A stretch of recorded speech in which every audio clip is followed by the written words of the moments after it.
Welcome back. I hope you're having a fantastic day. We are wrapping the week up with a third green day in a row in the markets, and Bitcoin and cryptocurrency are making a little run today. So let's take a look and see what's going on. Maybe think about what we can expect over the weekend. And interesting week, the Fed raised interest rates and the market has been on a tear ever since, heading for the best week since 2022. So we'll just have to watch that momentum into the close. I'm making this video right now about an hour before the market closes. So we'll have to see how it closes, if it can close on an uptrend in the green, or if it sells off into the close. And again, the momentum into the close always gives you an idea of investor sentiment. But the biggest question that a lot of people were asking is, why were the markets up when the Fed raised interest rates? Well, first of all, the markets had baked in the quarter-point rate hike. The Fed came out and said that the economy was strong. It could withstand 7 rate hikes, getting interest rates towards 2% by the end of the year. Unemployment was low. Job growth, they anticipated would be good. So what the Fed did not say is what the markets were most excited about. And they did not say they were going to have to slow the economy or wreck the economy in order to bring inflation back into check. So what they said was the economy is strong and we can hike rates into the economy and it's not going to affect it. It's not going to slow it down. We don't expect a recession, don't have to put the economy into a recession. So that's why investors were cheering. And also we have options expiry today, the triple witching Friday going on, if you're familiar with that in the markets. And so a lot of activity going on there, and then also a lot of short covering. So markets have been up and continued to bounce off of this local low that we just had. But the thing is that you have to remember about markets, there's 4 things that risk assets and markets are facing. Number 1, inflation. Inflation is real, and we haven't really felt the full effects of that yet. Number 2, we have the Fed put is out, it's off. The Fed QE policy has ended and interest rates are on the upswing. A quarter of a point's not going to do a whole lot, although it has done a little bit. But again, we haven't seen the effects of that on the economy yet. And then further rate hikes are going to have a big impact and effect on the economy. We have China experiencing and Europe experiencing a rise in the pandemic, and China's having lockdowns, which are going to affect supply chain, which are going to affect prices. So we're going to have even more inflation compounded there, along with rising interest rates and demand side struggles because of the supply chain. The supply side struggles trying to meet demand in the supply chain. That's a mouthful, creating more inflationary pressure. And then, of course, you still have, obviously, the war in Ukraine and the threat of that becoming a global world war. So there's still a lot of headwind out there. So you have to be cautious when markets are rallying right now with that much negative headwinds against it. And that certainly is not priced into a market that came off of all-time highs with several $1 trillion or a couple $1 trillion pumped into the market over the last 2 years during the pandemic. So be careful, be cautious, protect the downside. It's always, remember, number 1, first and foremost, it's always about preservation of capital. But all that being said, Bitcoin's having a nice little bounce today. It's up about, 6-7% off of this local low here, about 4%, but coming off of this midweek low, the 13th, it's up about 10%. So Bitcoin is in the process of retracing this move. The question is it going to break 42.5 and go back up and test this 45,000 range again and retrace this entire trough that it's been in here the last couple of weeks, or is it going to roll over from here and go back down and test that 35,000 range? The thing to look at when you're looking at Bitcoin is, again, the daily. So nice little bounce today. And over the last few days, Bitcoin's been in a nice recovery mode. But on the overall trend, it is still putting in lower highs. So that's the thing you have to watch out for. Actually, the trend line we've been following was right here, and it has broken the trend line today. So we'll see if it closes above trend and if it can continue on from there. But right now, this is still, at this point, another lower high. So what Bitcoin needs to do is it needs to close above 41.9, basically above 42,000 to start breaking this trend, this lower high downtrend that it's been in.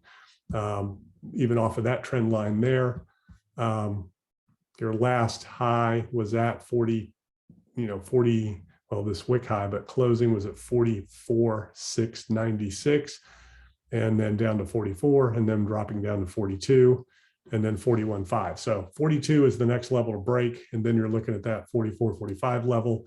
And then once you get above there, then you've basically got smooth sailing up to that 55, 56,000 level, $55,000, $60,000 level, where we will really see if this could be sustained. But right now, nice little rally over the last few days here, but still putting in those lower highs that we've been watching, and this triangle that we've been kind of keeping an eye on here the last few days to see what ultimately price is going to do when it breaks out of this overall trend that we've been looking at.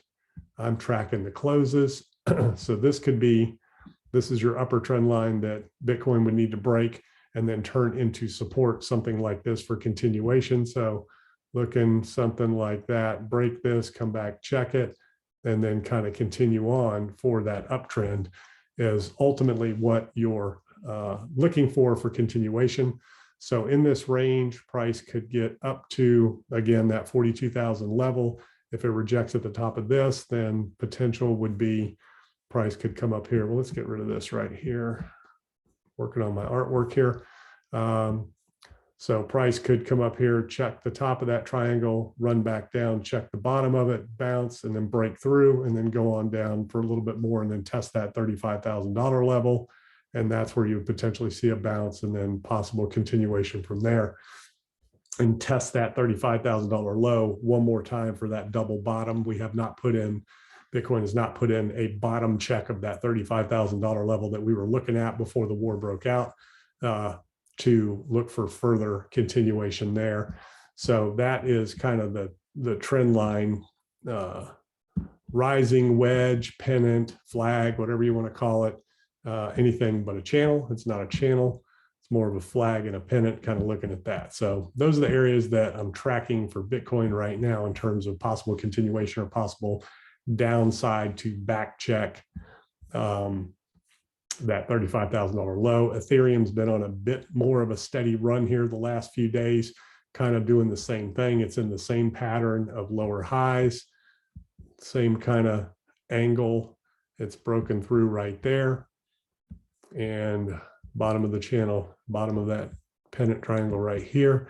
So Ethereum is already broken out. So what you're looking for here is for price to either kind of continue on, or what's more likely than not, come back, check that, and then continue on, or check that and then break down a little bit further. So Ethereum is right in that area to really test this trend here and decide which direction it's going to move. The real question is this just distribution, markup to distribution before rolling over and back checking these lows, or is this going to be a continuation? And again, it's kind of hard to expect serious continuation right now, given all of the things that are on the horizon in the markets right now. Let's take a look at traditional markets.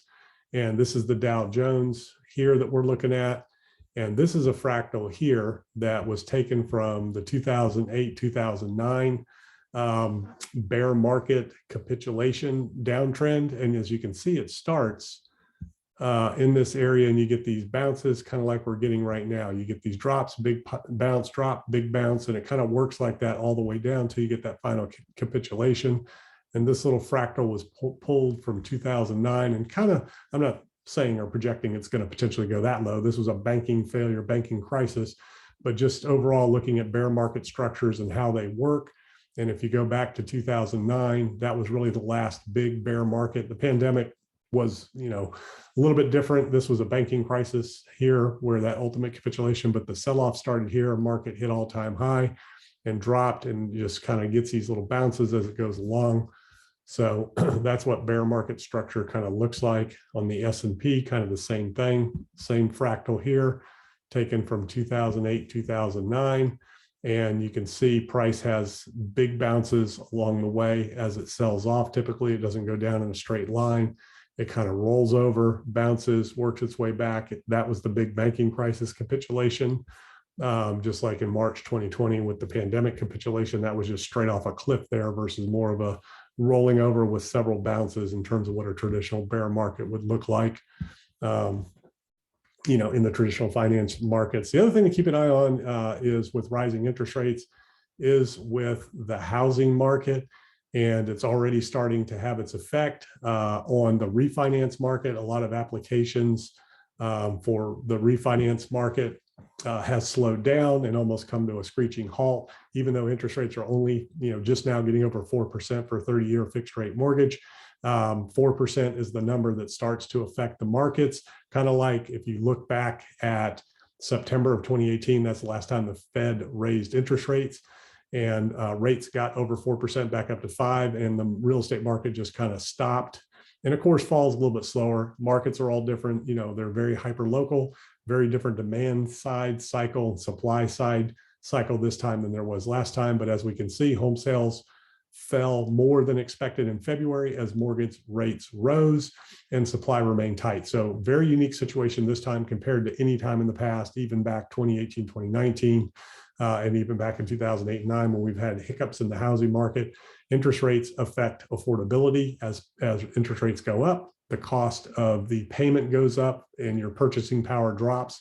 So ultimately that will affect the value of housing. Housing values rose exponentially, largely because of interest rates. If interest rates would have stayed in check, houses would not have risen as much, but it's all relative, right? So if interest rates are half of what they are now, then you can pay twice as much for a house. If interest rates are twice as much as they are now, you can pay half as much for a house. So it's all relative. It all adjusts as it goes along. But this does tend to really put a damper on the markets. 4%. We're already seeing the housing market affected with just 4% interest rates, which is kind of what I've projected and what I've been saying in all of the videos when I talk about housing market. 4% affects buyer behavior. You get into 5%, that's going to really change things. And markets will lag rates by about 6 months, housing markets, and it takes retail sellers a lot longer, existing home sales a lot longer to adjust than it does like home builders and things like that. And in the investment markets will adjust. Investment property sales, commercial properties will adjust pretty much instantly with rates in terms of cap rates and things like that. But as far as the residential resale market, it takes a little bit for these things to trickle through the market. And then of course, with all the other things that we've been talking about happening out there in the economy right now, it's going to take 4 to 6 months for all these things to kind of seek in, reverberate their ways through the market. So there's going to be really good bounces along the way, and there's going to be good opportunity to take advantage of these dips. But there is going to be more downside in traditional markets before it's said and done, before we are, repricing back to normal levels, and then we can see a return back to more of an upward trend ultimately. And same thing with crypto markets, a little bit more distribution here, a little bit more unwinding to go. A lot of retail participants have left the crypto market, have lost interest in it, and once that happens, and they get shaken out, we haven't seen that capitulation yet to shake out all of the retail for the large investors to finish up their distribution. Then the cycle starts all over, prices drop, more retail comes back in, they get excited again, market runs up, and then you start to process all over again. So we're kind of in that phase right now of mark up to distribution, capitulation, reaccumulation, mark back up again. So kind of mid-cycle right there with cryptos and stock markets. So we'll see how the rest of the weekend plays out in crypto, and we'll see how the stock markets close this afternoon. Again, they are still in the green right now and gaining a little steam, and we have about an hour to go before markets close. So we'll just have to watch and see how that goes. And if the markets close on a record week, it could be a big reversal on Monday. So keep your eyes out for that. Have a great weekend. I'll see you on the next video.